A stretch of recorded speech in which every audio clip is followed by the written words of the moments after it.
Hospital.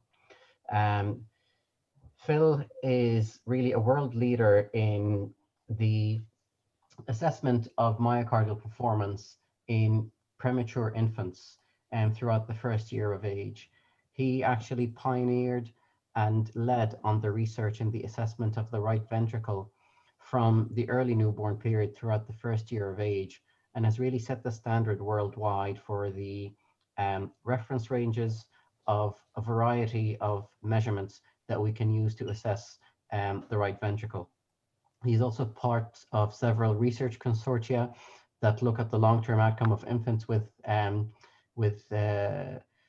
premature infants with chronic lung disease and other conditions. And he's also a very dear friend, and we collaborate together a lot. So without any further ado, I'll hand over to you, Philip, and I look forward to hearing your talk, which is titled Pulmonary Hypertension in Preterm and Term Neonates. Thank you, Afif, for that lovely introduction. And it's great to be with everybody here tonight or today, wherever you're listening. I have no disclosures. I hope over the next kind of 45 minutes or so, we're going to have an opportunity to talk about pulmonary hypertension in term and preterm infants, looking at the pathogenesis, classification, talking about the hemodynamic profile. We'll then move on to looking at some clinical and echocardiographic markers to help diagnose, and then recognize some appropriate management strategies, and potentially end with some case examples and special considerations. So just in the way of just some background and review, I just put up two recent articles from our group looking at these specific questions, and you can refer to these articles for any more in-depth discussion. So what is pulmonary hypertension? I like to think about it in terms of mean pulmonary artery pressure, and some new guidelines have suggested when the mean pulmonary pressure is greater than 20 millimeters per mercury as diagnosed by cardiac catheterization. But I like to think about it in terms of an assessment of PVR, pulmonary vascular resistance, pulmonary blood flow, and pulmonary capillary wedge pressure, looking specifically at left heart disease. So this is going to be the theme of the focus for the talk, looking at these three features. The gold standard, as I mentioned, is cardiac catheterization, but in neonates, our first line screening is really echocardiography and clinical assessment. So just some incidence and epidemiologists, this is really changing right in front of our eyes over the last 5-10 years. Term infants, it's about 2 per 1,000 live-born infants in the US and a little bit larger range in the UK. When we talk about the preterm infants, there is early evidence of pulmonary hypertension in up to 8% of preterm infants, but more commonly in the early RDS patients.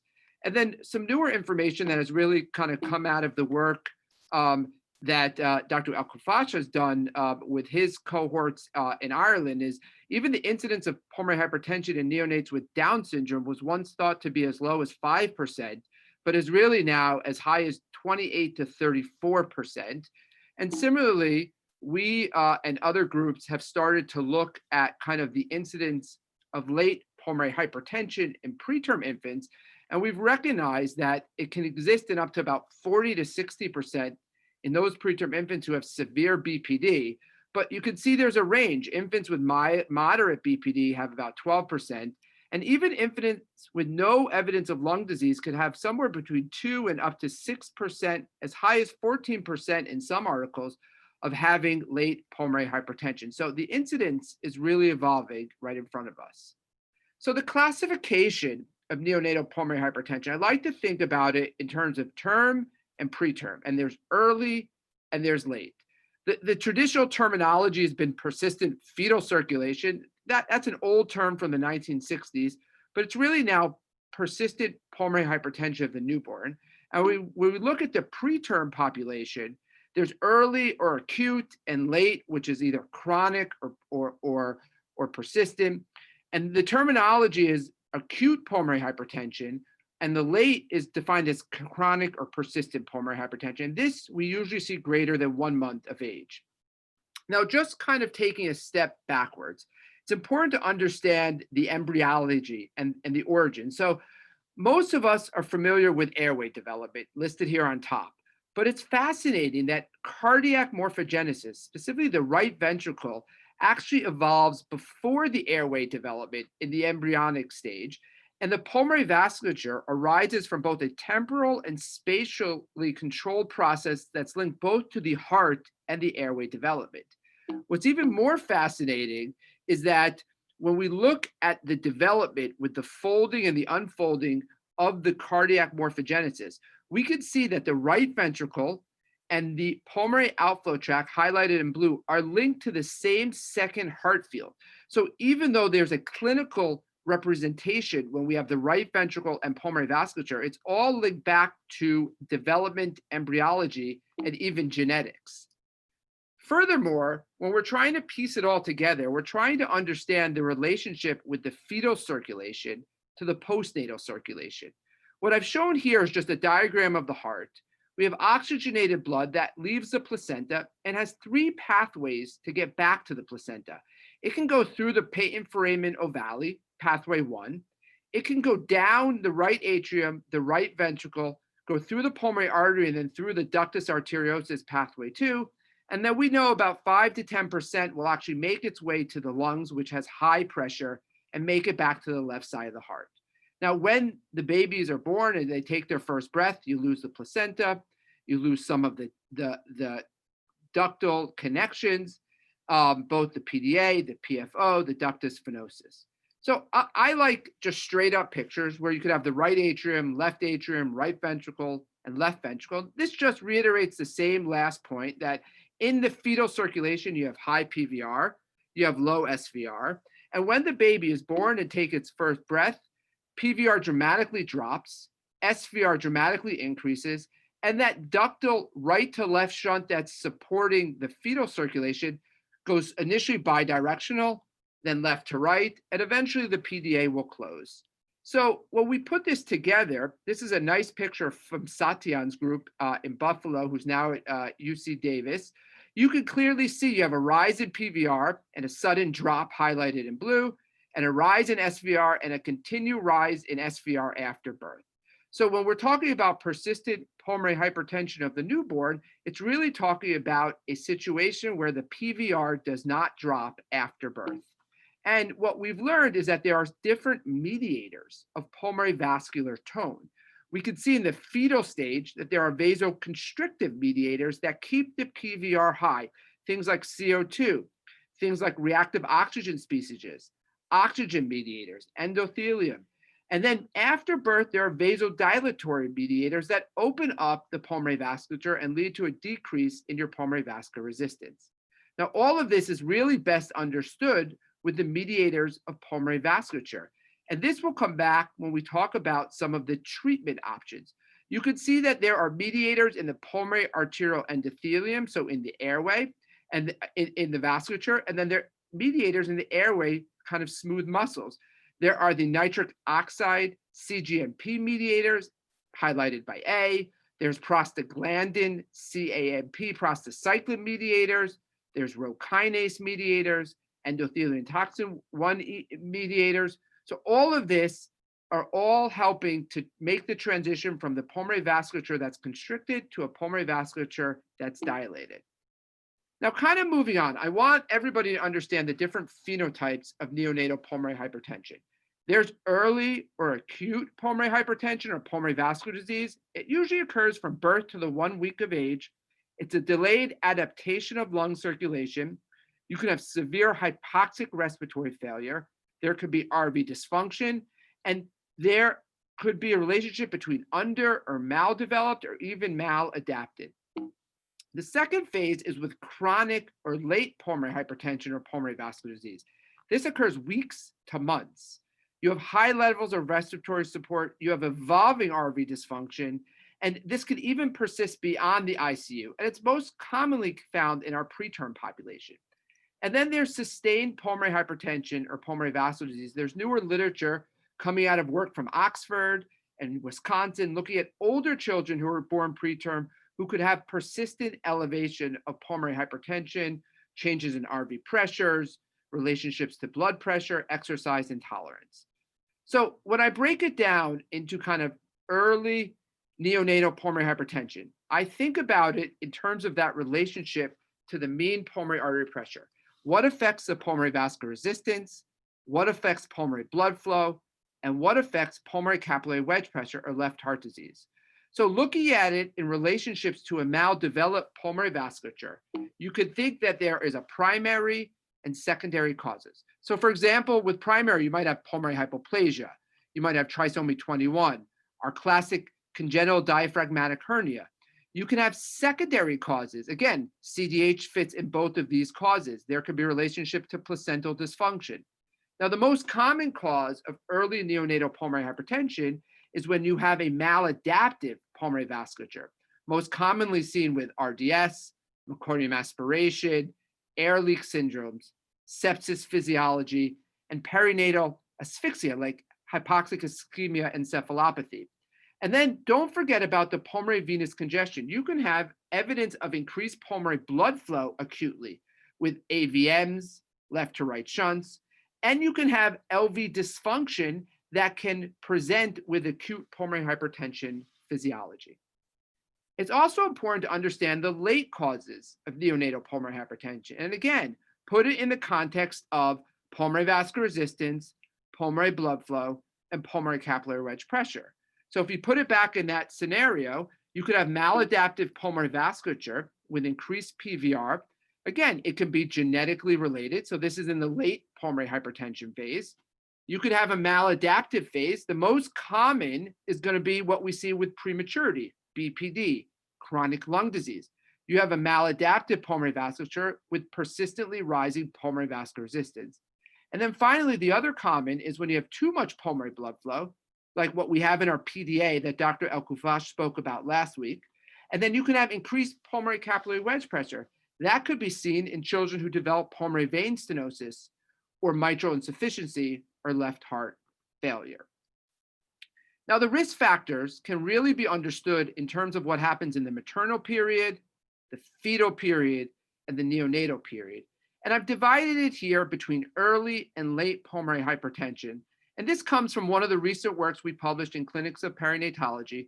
But you can see clearly there's some race, there's chorioamnionitis, there are diagnoses like CDH and persistent and premature rupture of the membranes, neonatal causes that you have to think about, MAS, trisomy 21, so forth and so on. This will help guide you in your initial management, both in the early phase of pulmonary hypertension and the late phase of pulmonary hypertension.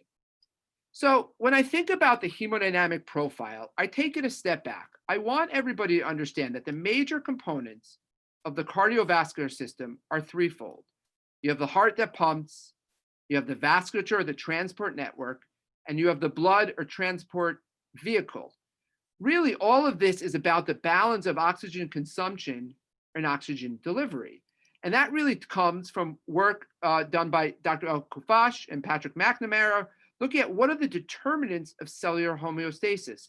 What helps us bring oxygen to the different target organs? Well, it's the cardiac output, where the function of the heart is really to deliver blood to all the different target organs, with the function determined by how much is coming in, the preload, what's the resistance it's going out, the afterload, and the contractility of the heart, the intrinsic ability of that myocardium to contract.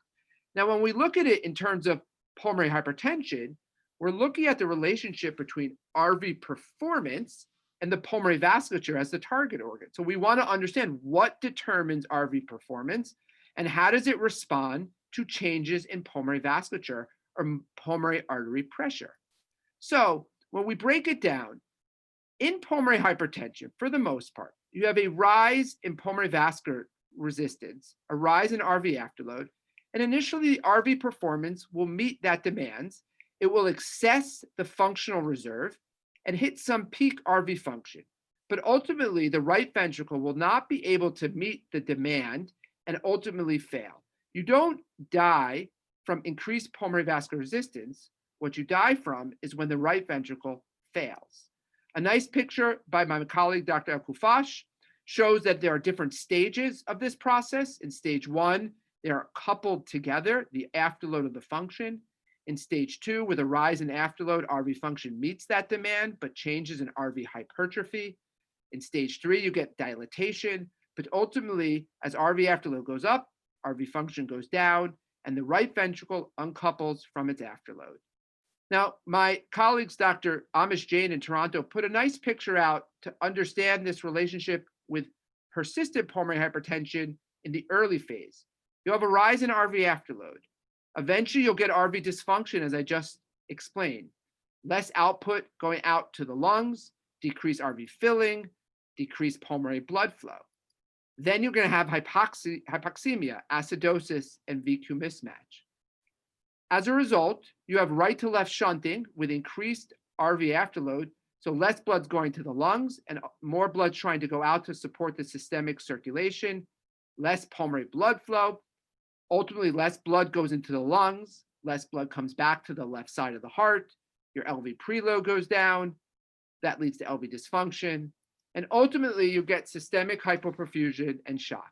So it's these three key factors: RV afterload, increased pulmonary pressure, RV dysfunction, and the relationship to systemic circulation. That's going to be the hallmark of how we decide to treat these children. Here's just a nice diagram showing the pulmonary contributors, RV afterload, RV function, right atrium, and the systemic contributors. We have our LA filling, LV function, and LV afterload. And why I break it down like this is because our treatment modalities will change based on which property is rearing its ugly head. So now we're going to shift kind of to the next part of the talk and talk about how do we assess cardiac mechanics or hemodynamics in neonates? How is it specifically focused for children with pulmonary hypertension? You can use cardiac MRI, cardiac CT, cardiac catheterization, and echocardiography. I'll speak mostly about echocardiography, but touch upon some of these other interesting modalities. But first, just to take a step back, every evaluation of a child with pulmonary hypertension, early or late, begins with the clinical evaluation and diagnosis. Oftentimes in the early phase, you have hypoxic respiratory failure. We're looking at maternal risk factors, perinatal risk factors. We're looking at resuscitative measures, thinking about pre and postductal SATs, and X-ray, imaging, blood gas evaluation. I'll speak more about this towards the end, but I don't want this piece of the puzzle to be lost on anybody with assessing hemodynamic evaluation. Now, this table comes from recent clinics of perinatology by Lauren Ruas, looking at diagnostic imaging approaches of neonatal pulmonary hypertension. As I mentioned, both acute and chronic pulmonary hypertension are early and late. The first line screening and diagnostic modality is echocardiography. When would you progress to cardiac catheterization? In each phase, it's when your treatment or your intervention is not responsive to the initial therapies.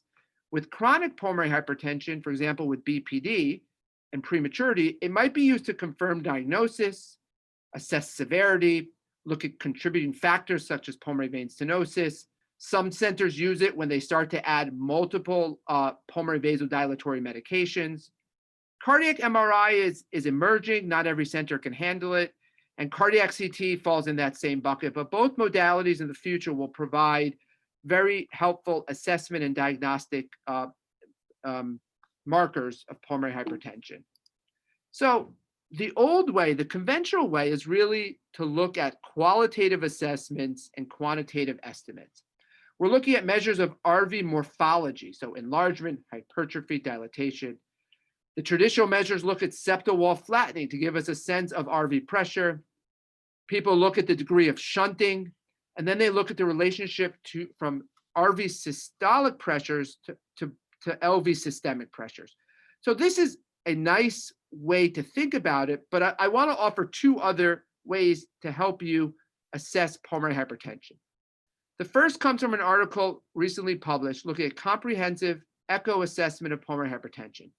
I like to think about it in terms of measures of RV systolic function, measures of RV diastolic function, measures of RV afterload, so that's pulmonary vascular resistance and pulmonary pressures, measures of RV morphology, and how does that interplay with shunts, and then measures of LV function or systemic circulation. I will go into depth a little bit on some of what is seen on the screen here, but when I stop and think about it, what I'm really saying to you is four major things. I am looking at how do I assess the severity of pulmonary hypertension? How do I assess the right ventricular pressure or the pulmonary artery systolic pressure or mean pulmonary artery pressure?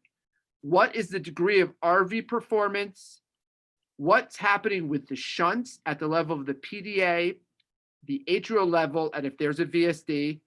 And then what's happening with LV performance? Because ultimately the goal is to provide systemic circulation. So as we go throughout the rest of the talk, I want people to start to think about it in terms of severity, RV performance, and shunt physiology. So let's start with septal wall configuration. So why do we use the septum? There's some old data from Boston, 1983. They had 19 children who had RV pressures less than 50% and 17 children who had RV pressures greater than 50%. This was a simultaneous Doppler and echo study. And you can clearly see from this old graph that there was a nice correlation. So this mode was actually adopted, that you use the septal wall flattening as a measure of the degree of right ventricular pressures or pulmonary artery pressures. You know, it shows a nice relationship between the right and the left ventricle. It's the most common approach. There are several limitations, which I'll talk about. And I don't think it always accurately captures the full assessment of RV afterload, which is pulmonary vascular resistance, compliance, and pressure. So here's just an echocardiographic depiction. These clips come from both Dr. El Kufash's lab and Nick Evans' lab, where we're looking at the relationship of the right ventricle to the left ventricle. Here's a normal kind of left ventricle. But when we're talking about septal wall flattening, we're talking here the septum is flat. Now the translation basically comes to you can have a normal curvature, a flat septum, or bowing into the left ventricle. And based on some okay data, that gives us an assessment if that relates to subsystemic, systemic, or suprasystemic pressures. So that's the history of the septum. The next one I want to kind of take a peek at is a measure called eccentricity index. So that gives a more quantitative approach to assessing the degree of the septum and its relationship between the right and the left ventricle. Normally, it should be 1. The relationship of the perpendicular to parallel measures of the left ventricle should be equal. But when the septum is flat, you can clearly see that the measure will be greater than 1. Here, it's 1.6, and some data suggest that if it's greater than 1.3, that's indicative of pulmonary hypertension. So moving on, how can we assess pulmonary artery pressure other than looking at the septum? Well, you can actually look at the TR jet, or you could look at measures called the pulmonary artery acceleration time, looking at measures either between the right atrium and right ventricle, or measures between the pulmonary circulation and the right ventricle. So let's take a little bit deeper dive into that. So a few ways you can assess the tricuspid regurgitation jet velocity. You could look at an apical 4-chamber view, and this is highlighting the measurements between the right ventricle and the right atrium. You can clearly see this is a normal echocardiogram here with blood going from the right atrium to the right ventricle. And when we look at a degree of tricuspid regurgitation jet velocity, we see there's high pressures in the right ventricle and there's a blue jet going from the right ventricle to the right atrium. And that indicates elevated pressures in the lungs, assuming there's no degree of any pulmonary valve abnormalities. Now, the data, you can also look at this from a parasternal long axis view, looking at the kind of the inflow between the right atrium and right ventricle. This is just another mode to look at it. So again, we did the 4-chamber view. We're doing the parasternal long axis view. Here's a normal flow in figure B, and then the TR jet, which you can see in figure 8, shows a regurgitation back from the right ventricle to the right atrium. Now, the history of that, again, comes from the early 1980s. Simultaneous Doppler and echocardiographic studies in adults found a correlation between Doppler and cath-based studies. Now, this is good. However, more recent data, which I'll show you on the next slide, shows some abnormalities in that. So when we're talking about the TR jet, we're talking about putting it either in the modified Bernoulli equation to give us an assessment of PA pressure, or a recent Abbess formula from the early 2000s giving us an assessment of pulmonary vascular resistance. Now, recent work in BPD children from 2008, with almost 12 years, and then work from our group, now it's almost 8 years ago, looked at simultaneous Doppler echo and cath measures and showed that at lower pressures, the TR jet actually was predictive of the pulmonary artery pressures or the RV systolic pressures. But at higher pressures, you can clearly see in the red dots, it spreads out from the line. It may not be as reliable. So when we put it all together, there are several potential benefits of using the TR jet to assess the pulmonary artery pressures, but it may not be reliable at higher pressures. It relies on using a modified Bernoulli equation with several assumptions, and it doesn't always capture the full changes in RV afterload. So several groups have moved away from using the TR jet and have focused on looking at RV systolic time intervals.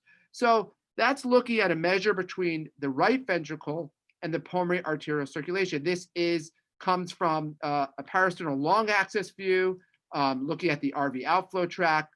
You can see this is nice function, the LV, the RV.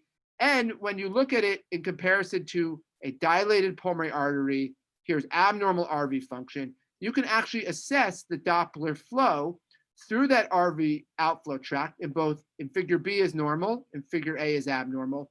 And we can see a Doppler flow pattern that is completely different. So this pattern, which is highlighted on this next screen, looks at a relationship of the flow pattern leaving the right ventricle. And if there is low pressures, highlighted in figure B, you have a nice symmetric parabolic flow. But in figure A, where you have increased afterload, increased pulmonary vascular resistance, increased pulmonary artery pressure, and decreased compliance, you have a quick upswing. The pulmonary artery acceleration time will be less. This is corrected by RV ejection time to account for heart rate. And you can clearly see in figure A, it's morphologically different than figure B. And this has been clearly shown in recent work with Dr. El-Koufash and my own lab, where we have correlated these measures on the x-axis, pulmonary artery acceleration time, with measures by invasive cardiac catheterization, PVR in figure A, pulmonary artery compliance in figure B, and show that there are nice correlations, really highlighting that measurements of RV systolic time intervals provide both measures of RV afterload, both pulmonary vascular resistance and compliance. When we put it all together, are these the best measures? Are they better than the TR jet?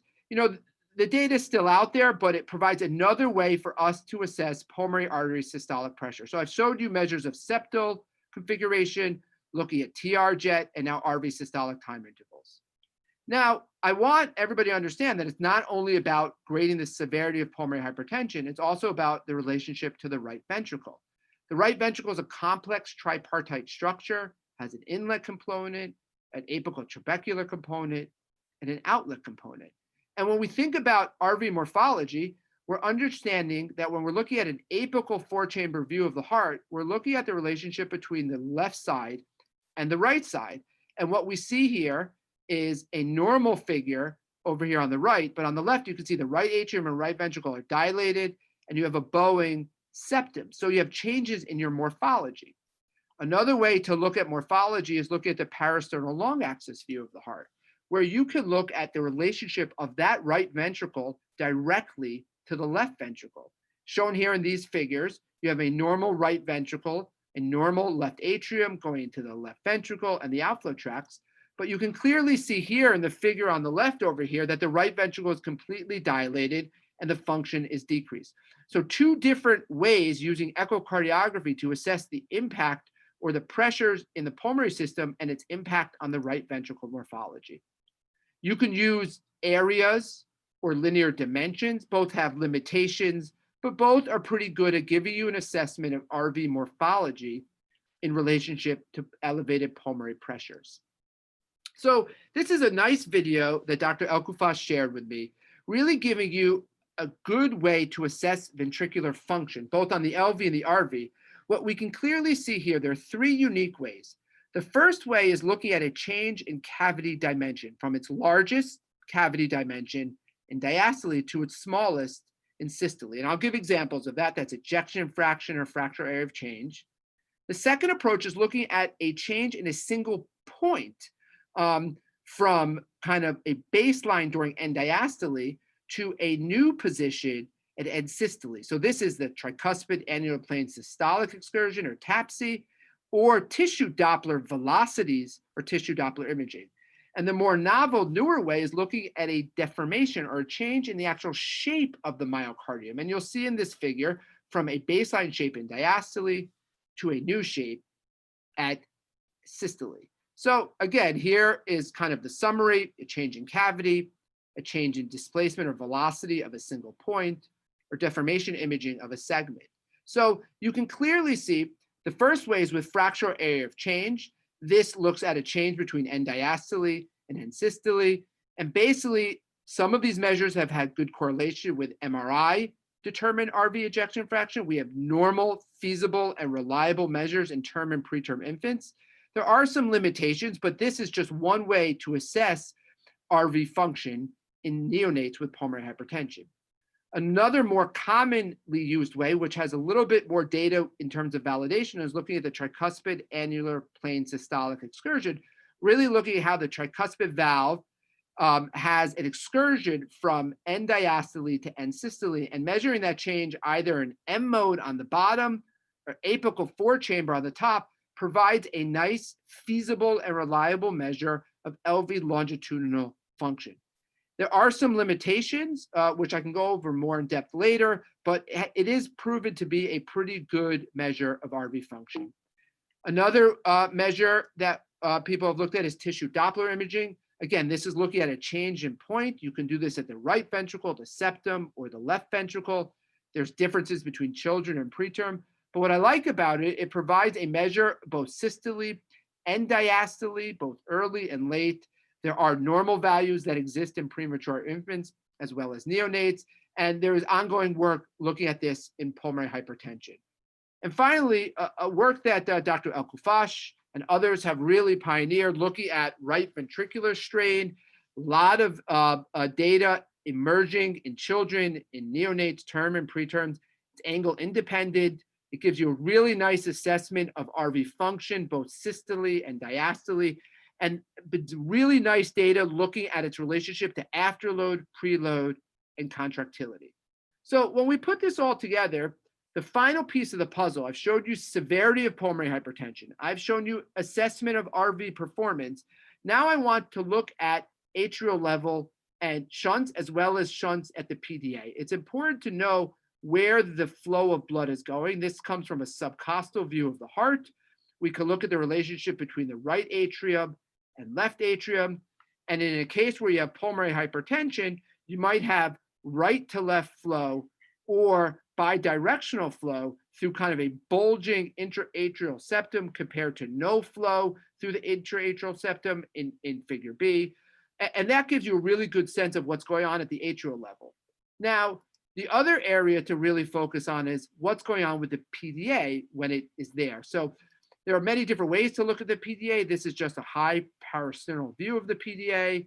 And it'll be interesting to understand, again, this video comes from work by Dr. El-Kufash and the T&E Echo website, but understanding how the flow of blood is going. Is it going left to right from the descending aorta to the pulmonary artery, highlighted in this first video? Is it going right to left, highlighted in this second video, from the pulmonary artery out to the aorta? Or is it going bidirectional, highlighted in this third video? So understanding the shunt physiology is the third component when we're talking about pulmonary hypertension. So recent article in Journal of Pediatrics put out a nice comprehensive evaluation of neonatal pulmonary hypertension and divided it into three classes: class 1, class 2, and class 3, where you can see there's severity, look at the TR jet, septal wall configuration, pulmonary artery acceleration time, measures of RV function, and then systemic perfusion. And this is evolving over time, where recent evidence has also looked at kind of what are the normal values, normal term, normal preterm, and what do the values look like in pulmonary hypertension. So these are extrapolated from all the different data sets that are out there, with ongoing work to really validate this in all of these different populations. So kind of with the last kind of 8 to 9 minutes, I want to talk about the management of pulmonary hypertension. I know there'll be many questions on this. I want to give you our viewpoint, how we approach it here in Boston. So we have an overarching theme. We want to correct factors that promote vasoconstriction. We look at it in 4 different modes. The first is supportive cardiorespiratory care. I'll get into that in a minute. pH targeted therapy, promote pulmonary vasodilation, things like oxygen and nitric oxide. How do we optimize RV support? And then if we have to use invasive interventions such as ECMO. So let's jump right into it. We talk about the supportive care. There's maintenance of adequate oxygenation, optimizing lung recruitment. All of that is geared towards oxygen as the first pathway in the mediators of pulmonary vascular resistance and pulmonary vascular dilatation to help us with pulmonary vascular dilatation. Correction of metabolic derangements, circulatory support, I'll show a nice figure as well. And finally, limit stimulation with sedation or muscle relaxation to limit the catecholamine release, which can cause pulmonary vasoconstriction. So when we think about it, the baby presents with hypoxic respiratory failure. You look at clinical assessments, you look at your resuscitative measures. When we talk about supportive care, we're talking about optimizing ventilation and oxygenation, setting what our target goals are for the pHs, for the CO2s, for the PaO2s. We're talking about sedation. We're talking about correction of metabolic derangements, glucose, CO2, calcium, acidosis, correct your hematocrit. Thinking about infectious evaluation. Are these children at risk for sepsis physiology that can cause further pulmonary vasoconstriction? And then our cardiovascular goals. I'm going to talk about this in the next slide. Then we move on to you're suspecting PPHN physiology. You're going to evaluate for congenital heart disease. You're going to make sure there's no other cardiac, pulmonary vasculature, or lung causes of hypoxemia. And then you're going to grade your severity of pulmonary hypertension. And that was the first part of the talk. You're going to look at severity of pulmonary hypertension, the degree of RV function, and then the relationship to the shunts and LV performance. You'll move on to then thinking about your pulmonary vasodilators, nitric oxide, fracture and inspired oxygen. And then you ask yourself every day, what are your PPHN goals? To have adequate pulmonary blood flow and adequate systemic blood flow. So with PPHN, early pulmonary hypertension, you want to increase your SVR, lower your PVR, lower your pulmonary artery pressure, and optimize heart function. So keep that in mind when we think about all of the different inotropic medications I'll talk about in 2 slides. So when we talk about pulmonary vasodilatory therapy, we're thinking about it in terms of the mediators. How can we affect the nitric oxide pathway, the cGMP pathway, the cAMP pathway, so forth and so on. So the starter of all of this is oxygen. You turn the oxygen up, that will stimulate every pathway you see below. The next kind of 2 pathways are inhaled nitric oxide. These 2 pulmonary vasodilators have the most evidence and research out there, both with term and preterm infants. Then you could use something like sildenafil, which can block the phosphodiesterase 5 pathway and promote vasodilatation. There's the prostacyclin pathways, example of Flolam. There's milrinone, which affects the phosphodiesterase 3 pathway, breaking down the cAMP to AMP. And then there's bosentan, which is not really used in the acute pulmonary hypertension phase, more in late pulmonary hypertension. And this comes from work from Amish Jain, almost now about 6 years ago, really highlighting where the current evidence lands, looking at oxygen and inhaled nitric has kind of large RCTs in meta-analysis. Sildenafil has kind of a small RCT, and everything else is really just kind of case series and case reports with evolving evidence that's coming out more recently. Here are 2 great references for pulmonary vasodilators. So again, it's really looking at the mediators and the pathways that we speak of. And what I'd like to kind of finish with the last kind of 4 minutes is look at what are our goals? How do we use some of these cardiovascular or circulatory support medications? How do we approach it on a day-to-day basis? So that's where I'm going to leave this up for a few minutes, let people kind of digest it. This goes through all of the current drugs that are out there. It talks about at the bottom, the receptors, both alpha, beta, dopamine, talks about what a vasopressor does, inotropy does, chronotropy does. But the goal here is for people to understand what are the effects? What are your goals? Your goal is increase SVR, lower pulmonary PVR, and optimize heart function. So if you just start to look at some of these medications and you put it into the context, well, if you look at norepinephrine, it raises SVR more than PVR. It lowers your PA pressure based on some small animal studies and small studies in neonates, but it has no effect on your cardiac function. So if on echo you suspect cardiac dysfunction, norepinephrine may not be the best drug. It may help, but it doesn't affect the optimizing heart function. Now let's look at epinephrine, for example. Epinephrine will raise your SVR. It'll increase your mean arterial pressure. It helps with contractility and function, but it doesn't have any impact on your pulmonary artery pressure.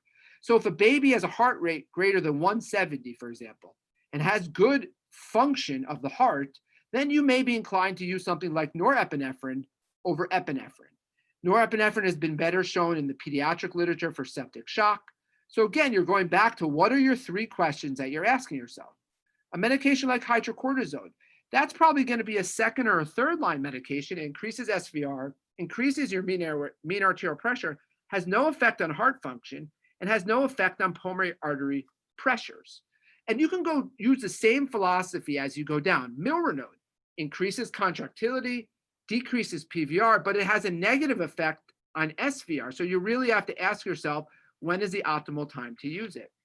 Newer literature coming out with vasopressin, where it helps increase your SVR and it lowers your PVR, but again, no impact on heart function. So you might want to avoid vasopressin if you have severe LV dysfunction because you don't want to necessarily raise your SVR. The take-home point here is there are many different medications, and what you need to do is look at this cutoff. You have to have cutoff values in your mind of when you might consider a second line or third line agent. You don't want to be on a dopamine of 20 or 25 and then start to add in your second line agent. So again, the questions become back, how do you assess SVR, PVR, and optimize heart function? So you put it back into the third step. We talked about severity of pulmonary hypertension. Now the second step is optimization of RV performance. You want to understand what is contributing to the preload, the contractility, and the afterload. And to optimize that, you want to optimize preload. You may need fluid. You may need PRBCs. You want to augment RV systolic function. You want to know, is the baby normotensive? Are they hypotensive? What their heart rate is, and what the appropriate modality is to assess that and then diagnose it, and what are the therapies. And then you want to reduce RV afterload. We talked about the different pulmonary vasodilators, oxygen, inhaled nitric oxide. We talked about things like milrinone and vasopressin. And then you want to think, do I need to supply the systemic circulation? Is prostaglandins an appropriate temporizing or palliative approach? So there are some special considerations I won't spend that much time on, but basically with prematurity, perinatal hypoxemic ischemia, and infants of a diabetic mother, it's important to understand the mechanism. So let me just give you one example. In perinatal hypoxic ischemia, there's an impact to the LV function, an impact to RV function, and then there's a secondary impact to the pulmonary vascular bed.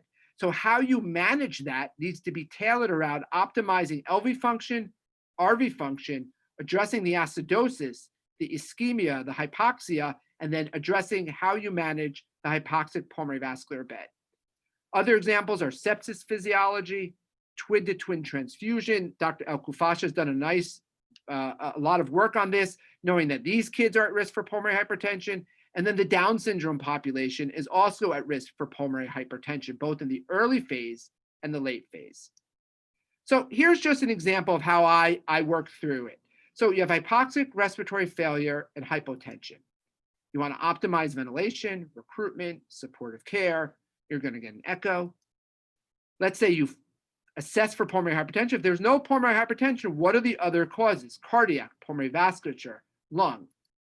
You find pulmonary hypertension, you want to understand the severity of it, pulmonary artery pressures, the degree of RV performance, and you want to understand the relationship to the LV function, the shunts, and the systemic perfusion.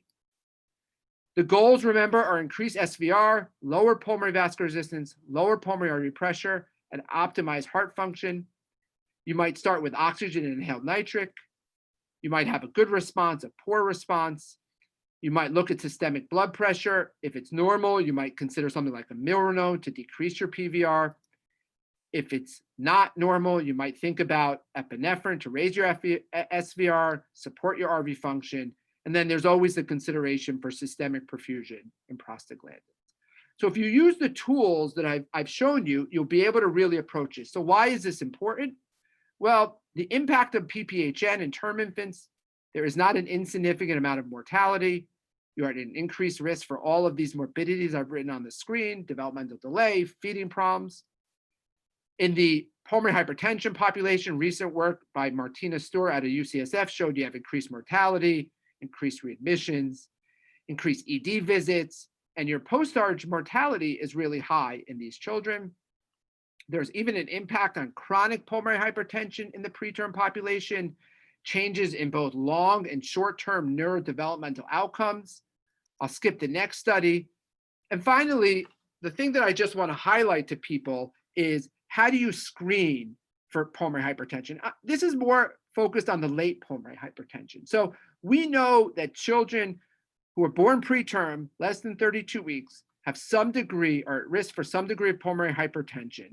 And all of the different algorithms out there have said that if you're still on some degree of respiratory support at 36 weeks, you should consider screening for pulmonary hypertension. So I just put this algorithm out there. I'm not going to go into depth. I'm happy to share it with people.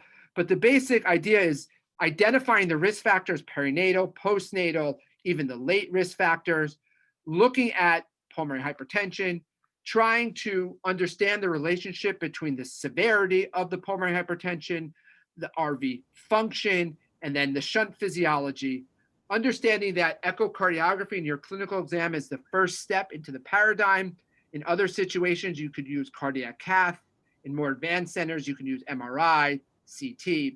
And remember, the goal is to provide a comprehensive information regarding preload, afterload, contractility to really understand the contributions of pulmonary vasculature, lung physiology, and cardiac physiology. And I think with that, with 11 minutes to go, I think the take-home message for me is really understanding how we use echocardiography, the predictive modeling, how we develop screening, hemodynamic multi-imaging, and then establishing what I call a cardiopulmonary team at each level to really help with the assessment of these unique children. And with that, I'd like to say thank you, and I'm happy to answer any questions. Okay, thank you very much, Phil, for a excellent and a very comprehensive talk about pulmonary hypertension. I have a couple of questions coming through, but I thought I'd start by asking you a couple of questions, if you don't mind. You touched upon the various causes of pulmonary hypertension, and of course, for the initial management anyway, you need to tailor your management to suit the initial underlying cause. What do you feel is the role of surfactant in certain diseases that do end up causing pulmonary hypertension? Yeah, that's an excellent question. I didn't have time to talk about it, but I just created this one slide. So surfactant therapy doesn't appear to be effective with primary pulmonary hypertension. So that's that idiopathic pulmonary hypertension. However, it should be really strongly considered in patients with what we call parenchymal lung disease, so RDS, meconium aspiration. And then some of the data has really shown that early administration of surfactant and optimal lung recruitment is associated with improved outcomes and reduced risk for the need of ECMO or death.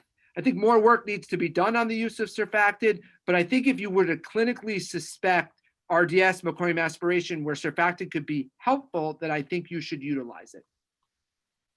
Okay, just a follow-up question. Do you think, are there any situations where surfactant might be harmful in the setting of pulmonary hypertension?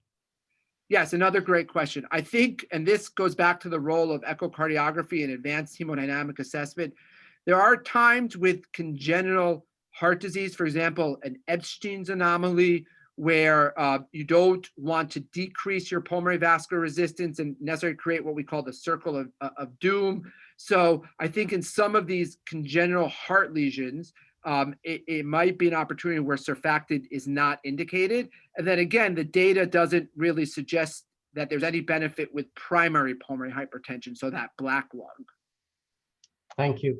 There's I suppose emerging data showing the potential benefit of vasopressin in cases of pulmonary hypertension that are certainly resistant to early management. What's your view on the use of vasopressin? I certainly don't have a lot of experience with it. We haven't started using it regularly. I know it was being used a lot more regularly during my time in Toronto, but that's not something I regularly consider um, in my patients anyway. No, that's a great question. I think it goes, I'll answer the question in two parts. It goes back to what are your goals? It goes, increasing SVR, lowering pulmonary pressure, and optimizing heart function. I think there's a role for vasopressin. I know Patrick McNamara's group in Iowa has started to use a little vasopressin, sometimes with milrinone, but there's not a whole lot of data. Most of it is case series that exists out there. I think if you have an echocardiogram and there's no evidence of heart function, then vasopressin could serve a role to increase SVR and lower your PVR. It's really the only drug that has that combination. There are some side effects with some hyponatremia, but if there's any evidence of LV dysfunction, which Afif, you and I have both seen sometimes with coarctation or other causes of LV dysfunction, vasopressin could actually be harmful. So I think it comes with the comfortability of the center that's using it. But again, it goes back to what are you trying to accomplish with that medication? I think over the years, somebody will try and do maybe an RCT or a more rigorous study of vasopressin in neonates. I for sure have not used it in the preterm population. I've used it a little bit more as a rescue medication in the term population. Okay, thank you. We have a question here coming through. What do you think about use of nitric oxide in extreme preterm infants? Great question. Almost was going to anticipate that. The party line, as most people know, it's not FDA approved in the United States under 34 weeks. Some data says it doesn't change the outcome. Some other data says it could be more harmful than good. I think it goes back to kind of what you're looking at and what the physiology is with the preterm population. From my experience, when you have a term baby who has some degree of pulmonary hypertension and you settle on using oxygen and nitric oxide and you have your echocardiogram, they typically are going to be on the nitric oxide for some period of time, a day, 2 days, 3 days, and you're slowly going to wean it as you optimize SVR, PVR, and heart function. In the preterm population, in the early period, there are such rapid swings with their transitional hemodynamics with the PDA, with RV function, RV afterload. If you find that a baby is responsive to nitric oxide and you think there's early evidence of pulmonary hypertension, and I think there are studies that up to 2 to 8% and sometimes up to 60% in infants with RDS can develop pulmonary hypertension. It's not a child where you put them on nitric oxide and walk away and come back 12 hours or a day later and wean their nitric oxide. This is a child that you may have to consider getting a repeat echo in 6 hours or a repeat hemodynamic evaluation because they are going to wean off the nitric quicker because their PVR could potentially drop faster. So I think if you're going to use the nitric oxide in the preterm population, although it's not FDA approved, you have to have a close, vigilant watch over the hemodynamics. Thank you very much. And on the same line, I suppose, there's another question about the use of milrinone in extremely preterm infants. I don't know if you want to take that. Sure. I think to answer the milrinone question, you just have to go back to the physiology. So milrinone acts on the sarcoplasmic reticulum with calcium homeostasis and metabolism, and then in the lungs and in the periphery will end up causing vasodilatation, and in the heart it will cause contractility, enhanced contractility. In the preterm population, the sarcoplasmic reticulum and the calcium homeostasis is immature. So we don't really understand how milrinone will necessarily act, if it will stay around longer, if it will be eaten up sooner. There's ongoing evidence to look at that. I have used milrinone in the preterm population. I've used it in the management of PDA and post-ligation cardiac syndrome, but I don't use a typical bolus of the milrinone because sometimes it can cause more harm or it may not have the same impact. There is some evidence with the use of milrinone in the HIE population and how does that impact children who are being cooled and under therapeutic hypothermia. So again, similar to my comments with vasopressin, I think we have enough evidence to help us use it in a term population, but how it's used in the preterm population, you just have to be cautious. And again, you have to ask yourself, what are you trying to accomplish with the milrinone? If you're trying to enhance contractility and then use it to also lower your pulmonary artery pressure, it may have some role. There are no studies that I'm aware of that uses milrinone in the management of early pulmonary hypertension in the extreme preterm population. It's more in the term population. Thank you. One final question. There's a few people asking about the role of sildenafil, and there's a couple of questions about, you know, a lot of listeners practice in countries where nitric oxide is not freely available. So I suppose the role of sildenafil in that context, and then the role of sildenafil in the context of poor response to initial nitric oxide.